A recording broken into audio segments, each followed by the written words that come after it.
जय श्री राधे राधे राधे राधे।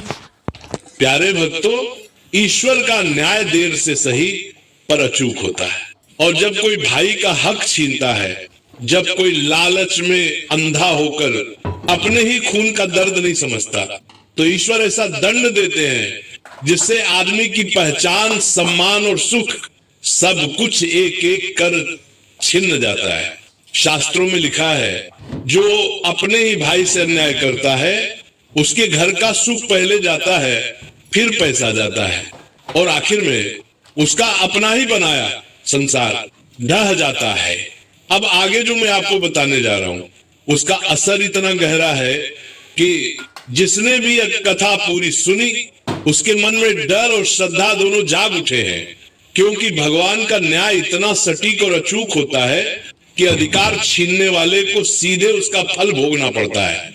तो प्रेम और श्रद्धा से बोलिए, हे प्रभु, आपका न्याय सर्वोपरि है। और इस पावन कथा को अंत तक ध्यान से सुनिए। बहुत समय पहले की बात है, एक समृद्ध नगर में दो भाई रहते थे। बड़े भाई का नाम रामदास था और छोटे का श्यामदास। उनके पिता एक धनी व्यापारी थे जिन्होंने अपने जीवन भर में अथाह संपत्ति अर्जित की थी। जब पिता के देहांत का समय आया तो उन्होंने अपनी सारी संपत्ति दोनों पुत्रों में बराबर बांटने का निर्णय लिया। रामदास सरल हृदय का व्यक्ति था। उसका मन सदैव भगवान की भक्ति में लगा रहता था। प्रतिदिन प्रातःकाल उठकर वह गंगा स्नान करने जाता और मंदिर में घंटों बैठकर प्रभु का नाम स्मरण करता। उसकी पत्नी सीता भी धर्मपरायण स्त्री थी। दोनों का जीवन सादगी और संतोष में बीतता था।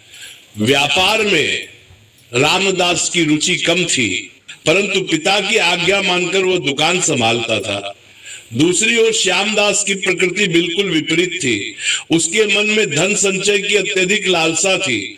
वह दिन रात व्यापार के नए नए उपाय सोचता रहता। उसकी पत्नी कमला भी उसी के समान लोभी स्वभाव की थी। दोनों मिलकर केवल धन बढ़ाने की योजनाएं बनाते रहते। जब पिता का श्राद्ध कर्म संपन्न हुआ तो दोनों भाइयों ने संपत्ति का बंटवारा किया। घर, दुकान, जमीन, धन सब कुछ बराबर बांट दिया गया। रामदास ने अपना हिस्सा प्राप्त करके संतोष व्यक्त किया और भगवान को धन्यवाद दिया, परंतु श्यामदास के मन में ईर्ष्या की ज्वाला धधकने लगी। वह सोचता था कि यदि सारी संपत्ति उसे मिल जाती तो वह नगर का सबसे धनी व्यापारी बन जाता। कुछ महीने बीते, रामदास अपने व्यापार में लगा रहा। उसकी दुकान में ग्राहक आते और वह ईमानदारी से व्यवहार करता। लाभ कम होता परंतु उसका मन प्रसन्न रहता। वह जो कुछ कमाता उसमें से 10वां भाग गरीबों में बांट देता। उसके घर में सदैव साधु संतों का आना जाना लगा रहता। श्यामदास की दुकान में व्यापार तेजी से बढ़ने लगा। वह तरह तरह के छल कपट से ग्राहकों को ठगता, माप तौल में कमी करता, मिलावट करता, परंतु उसका धन बढ़ता जा रहा था। कमला भी पति की सहायता करती और दोनों मिलकर धन संचय में लगे रहते। एक दिन श्यामदास के मन में एक कुटिल विचार आया। वह सोचने लगा कि यदि किसी तरह रामदास की संपत्ति भी उसके हाथ आ जाए तो कितना अच्छा हो। वह रात भर इसी चिंता में डूबा रहा। अंततः उसने एक योजना बनाई। अगले दिन प्रातःकाल श्यामदास रामदास के घर गया। उसने बड़े प्रेम से कहा, भ्राता श्री, हम दोनों एक ही माता पिता की संतान हैं। क्या आवश्यकता है अलग अलग रहने की? क्यों न हम दोनों मिलकर व्यापार करें, एक साथ रहें, एक साथ भोजन करें। इससे हमारा व्यापार भी बढ़ेगा और भाईचारा भी बना रहेगा। रामदास सरल हृदय का था। उसे भाई के शब्दों में छल दिखाई नहीं दिया। उसने सोचा कि सचमुच यदि दोनों भाई मिलकर रहें तो कितना अच्छा होगा। उसने श्यामदास की बात मानते ली। दोनों भाइयों ने मिलकर व्यापार करना आरंभ किया। पहले कुछ दिन तो सब ठीक रहा, परंतु धीरे धीरे श्यामदास अपनी चालें चलने लगा। वह व्यापार का सारा हिसाब अपने हाथ में रखता, रामदास को कुछ भी नहीं बताता। जो लाभ होता उसमें से अधिकांश भाग अपने पास रख लेता और रामदास को कम देता। रामदास को कुछ संदेह हुआ, परंतु भाई पर विश्वास करके वो चुप रहा। सीता ने कई बार कहा, स्वामी, आपका भाई ठीक नहीं कर रहा, वो आपको छल रहा है, परंतु रामदास ने उसकी बात नहीं सुनी। वो कहता, वो मेरा छोटा भाई है, वो मुझसे छल कैसे कर सकता है। समय बीतता गया। श्यामदास का धन बढ़ता गया और रामदास का घटता गया। एक दिन श्यामदास ने और भी बड़ी चाल चली। उसने नगर के कोतवाल को धन देकर अपनी ओर मिला लिया।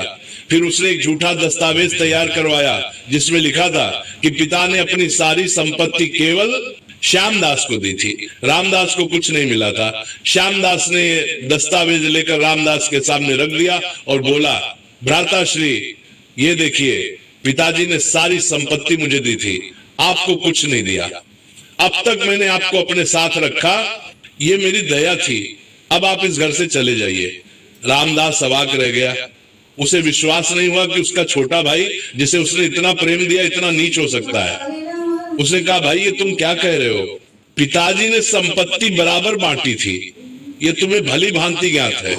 श्यामदास ने कठोरता से कहा, मुझे कुछ नहीं ज्ञात, ये दस्तावेज है और कोतवाल भी इसकी साक्षी है। तुम्हारे पास कोई प्रमाण है? रामदास के पास कोई लिखित प्रमाण नहीं था। बंटवारा मौखिक रूप से हुआ था। केवल कुछ ग्रामीणों की उपस्थिति में रामदास ने उन गवाहों को बुलवाया, परंतु श्यामदास ने उन सबको धन देकर या भय दिखाकर अपनी ओर मिला लिया था। सबने झूठ बोला कि बंटवारा नहीं हुआ था। रामदास निराश हो गया। उसने न्याय के लिए कोतवाल के पास जाने का विचार किया, परंतु कोतवाल भी श्यामदास के साथ था। रामदास समझ गया कि यहां न्याय नहीं मिलेगा। सीता रो रही थी, उनके 2 छोटे बच्चे भी भूखे प्यासे थे। रामदास ने अपनी पत्नी को सांत्वना दी, चिंता मत करो, ईश्वर हमारे साथ है, वो सबका न्याय करेंगे। भाई ने जो अन्याय किया है उसका फल उसे अवश्य मिलेगा। उस रात रामदास और उसका परिवार घर से बाहर निकाल दिया गया। उनके पास कुछ भी नहीं था, केवल तन पर वस्त्र थे। रामदास ने एक पुराने मंदिर की शरण ली, वहां वे रहने लगे। प्रातःकाल रामदास मजदूरी करने जाता, जो कुछ मिलता उससे परिवार का पेट भरता। सीता भी कुछ लोगों के घरों में काम करने लगी। दोनों मिलकर कठिन परिश्रम करते और जो कुछ मिलता उसमें संतोष करते। रामदास का ईश्वर में विश्वास कम नहीं हुआ। वह प्रतिदिन भगवान का नाम स्मरण करता और कहता, प्रभु आपकी जो इच्छा। दूसरी ओर श्यामदास की संपत्ति बढ़ती गई। उसने बड़े बड़े भवन बनवाए, महंगे वस्त्र पहने, विलासिता में जीवन बिताने लगा, परंतु उसके मन में संतोष नहीं था। रात को नींद नहीं आती थी, बार बार भयंकर स्वप्न दिखाई देते। उसे लगता जैसे कोई उसे घूर रहा है, उसके पापों का हिसाब मांग रहा है। कमला भी प्रसन्न नहीं थी। धन तो बहुत था, परंतु मन में अशांति थी। दोनों में अक्सर कलह होती, घर में कभी शांति नहीं रहती थी। एक दिन एक वृद्ध साधु श्यामदास के द्वार पर आया। उसने भिक्षा मांगी। श्यामदास ने कहा, जा यहां से, मैं किसी को भिक्षा नहीं देता। साधु ने कहा, पुत्र, धन संचय करके क्या करोगे? जो तुमने अपने भाई के साथ किया है उसका फल तुम्हें अवश्य मिलेगा। अभी भी समय है, उससे क्षमा मांग लो और उसका हक लौटा दो। श्यामदास क्रोधित हो गया। उसने साधु को धक्का देकर बाहर निकाल दिया। साधु जाते जाते बोला, जैसा कर्म करोगे वैसा फल पाओगे, ईश्वर सब देख रहे हैं। कुछ दिनों बाद श्यामदास का बड़ा पुत्र अचानक बीमार पड़ गया। वैद्यों ने बहुत उपचार किया, परंतु कोई लाभ नहीं हुआ। बालक दिन प्रतिदिन कमजोर होता गया। श्यामदास ने हर संभव प्रयास किया, परंतु कुछ काम देने मार में पुत्र मारने के लिए, तो पुत्र मार में पहला इसकी तारा प्रयास किया, नहीं आया। एक रात बालक की हालत बहुत खराब हो गई। श्यामदास और कमला उसके पास बैठे रो रहे थे। तभी उसी वृद्ध साधु का चेहरा उसकी आंखों के सामने घूम गया। उसे साधु के शब्द याद आए। श्यामदास घबरा गया। उसने सोचा, कहीं ये बालक की बीमारी उसके पापों का फल तो नहीं, परंतु लोभ इतना प्रबल था कि वो अपनी गलती स्वीकार नहीं कर पाया। बालक की हालत दिन प्रतिदिन बिगड़ती गई। श्यामदास ने नगर के सभी प्रसिद्ध वैद्यों को बुलवाया। उसने देवी देवताओं के मंदिरों में बहुत धन चढ़ाया, यज्ञ करवाए, परंतु कोई लाभ नहीं हुआ। बालक की श्वास धीमी पड़ने लगी।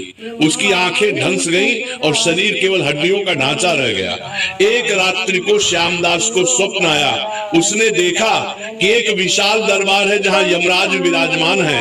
उनके सामने श्यामदास खड़ा है और उसके सभी पाप एक एक करके गिनाए जा रहे हैं। यमराज ने कहा, तूने अपने सगे भाई का हक छीना, तूने झूठ बोला, छल किया, मासूम बच्चों को भूखा रखा, तेरे पापों का घड़ा भर चुका है, अब तुझे दंड मिलेगा। श्यामदास चिल्लाकर उठ गया, उसका पूरा शरीर पसीने से भीग गया था। कमला ने पूछा, क्या हुआ, तुम इतने घबराए क्यों हो? श्यामदास ने कांपते स्वर में कहा, मुझे यमराज का स्वप्न आया, वे मुझे दंड देने वाले हैं। कमला ने कहा, यह तो केवल स्वप्न है, चिंता मत करो। परंतु श्यामदास का मन शांत नहीं हुआ, उसे लगातार अपने पापों का स्मरण होने लगा।